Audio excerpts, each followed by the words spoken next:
Hello friends खुलुमबाय आंनि बड' जब इनफ' इउटुब चेनेलाव फिन खनसेबाव गासैखौबो बरायबावबाय आसा खालामदों गासैबो मोजां दं। दायो आं नोंथांमोननि थाखाय गोदान साख्रिनि आपडेट लाना फैदों बेनो जाबाय एपीएससी एबा आसाम पाब्लिक सार्भिस कमिसन। दा बेवहाय गोबां रोखोमनि पस्ट ओंखारदों बेनिखायनो भिडिअखौ जोबजासिम नायलांदो। जों थांसै दायो अफिसियेल नटिफिकेसन नायनोसै। जुदि नोंथांमोना चेनेलाव गोदानै फैदोंब्ला दाबोनो साबस्क्राइब खालामाखैबा खालामना लादो आरो लोगोसे बेल आइकनखौ थुनानै सेलेक्ट अल खालामना लादो। दा लाना फैबाय आं अफिसियेल नटिफिकेसन बे फैदोंमोन एपीएससीनिफ्राय फैदोंमोन 8 सेप्तेम्बराव। नाथाय बेनि एप्लाइआ 10 सेप्तेम्बरावसो जागोन लोगोफोर आरो बिनि लास्ट डेट दाहाय थाहैगोन अक्ट'बरनि 10 सिम। जों बिनि गेजेराव होखानाय वेबसाइटआव खालामनांगोन अनलाइन बेनो जाबाय www.apsc.nic.in जों बेवहायनो खालामनांगोन। नाथाय लोगोफोर जोङो एप्लिकेसन फिस जों बेवहाय दाननांगोन बेखौ जों उनाव नायगोन। दा जोङो नायनोसै बेवहाय नेम अफ दा पस्ट। थ' लोगोफोर बेवहाय पस्टआ अनेक रोखोमनि दङ। थ' नोंथांमोनाहाय नुनो मोन्दों बेनो जाबाय आसाम सिभिल सार्भिस दङ फार्स्टआवनो आरो सेकेन्डआव दङ आसाम पुलिस सार्भिस। थ' बेबायदिनो गोबां रोखोमनि दङ जेरै सुपारिनटेन्डेन्ट अफ टेक्स दङ डिटिअ दङ बिडिअ दङ। थ' बेफोरबायदि गोबां रोखोमनि पस्ट दङ जेरावनोखि नोंथांमोना ग्रेजुवेट जाब्लानो एप्लाइखौ खालामनो हागोन। थ' बेखौ नोंथांमोना रिजार्भेसनखौ नायदो पिडिएफ फाइलावहाय डाउनलड खालामनानै आं होखाबाय डिसक्रिपसनाव। दा जों थांसै बेवहाय माबोरै एप्लाइखौ खालामनांगोन। नाथाय लोगोफोर बेवहाय नोंथांमोना जेब्लानोखि एग्जामखौ लिरगोन फिलिम्सखौ थ' नोंथांमोना गाव गावनि डिस्ट्रिक्टआव लिरनो मोनगोन। जेरै बेवहाय एग्जामिनेसन सेन्टार दंखायो जेरै क'क्राझार दङ बेबायदिनो तेजपुर दङ तिनिसुकिया उदालगुरि दं बेबायदि नोंथांमोना बेवहायनो लिरनो मोनगोन। ओमफ्राय नोंथांमोना लास्ट एग्जामखौ मेन्सखौ नोंथांमोना गुवाहाटियाव लिरथारनांगोन होनना बुंदों माने बेनि एग्जामिनेसन सेन्टारा गुवाहाटियावल' जागोन।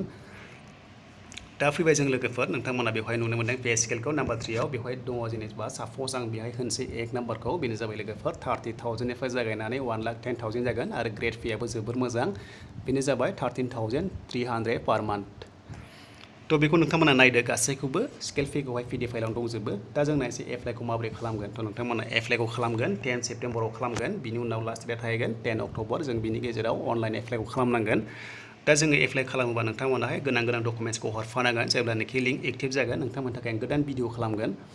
दा फैबाय जों नेक्स्टआव लोगोफोर बेनो जाबाय नोंथांमोना पेपार 1, 2, 3 मोनलांबाय थागोन एग्जामाव।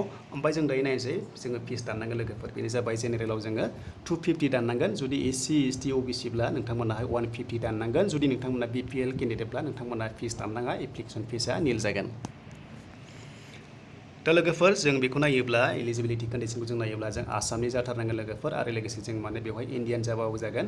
दा बिनि बैसोआ लोगोफोर बेनो जाबाय जोंहा 21 इयार्स जानांगोन गाहायानो माने सबसे उन्दैसिनानो 21 इयार्स जानांगोन बिनिफ्राय लानानै 38सिम जाहैगोन जोंहा गोजौआ जेनेरेलावब्ला। नाथाय एससि एसटिब्ला जोंहा माने एज रिलेक्सेसन दंखायो बेनो जाबाय 5। अबिसि एम अबिसिब्ला जोंहा 3 इयार्स मोनगोन एबा जोङो एसटिब्ला 43 सिम मोनगोन अबिसिब्ला जोङो एम अबिसिब्ला जोङो 41 सिम एप्लाइखौ खालामनो हागोन। दा बेनोसै लोगोफोर आपडेटआ बिदिनो एपीएससीआव एग्जामा पेपार 1, 2, 3 जालांबाय थायो लोगोफोर। थ' नोंथांमोना बेखौ मिथिखागौ आं बुंलायला।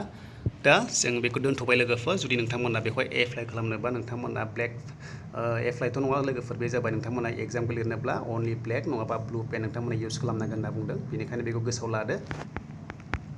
थ' लोगोफोर आं भिडिअखौ बेवहायनो फोजोबथ'बाय। नोंथांमोना पिडिएफ फाइलखौ नायनानै गासैखौबो फरायजोबनो हागोन आंनि डिसक्रिपसननिफ्राय डाउनलड खालामनानै। थ' बेबायदिनो गोबां रोखोमनि पेपार दङ बिदिनो लोगोफोर नोंथांमोना बेखौ नायजोबदो गासैखौबो डिटेल्सखौ नायजोबदो पिडिएफ फाइलनिफ्राय डाउनलड खालामनानै। अब्ला आं भिडिअखौ बेवहायनो फोजोबथ'बाय लोगोफोर। आसा खालामो गासैबो मोजां दं आरो लोगोसे भिडिअखौ मोजां मोनोबा लाइक कमेन्ट शेयार खालामगोन।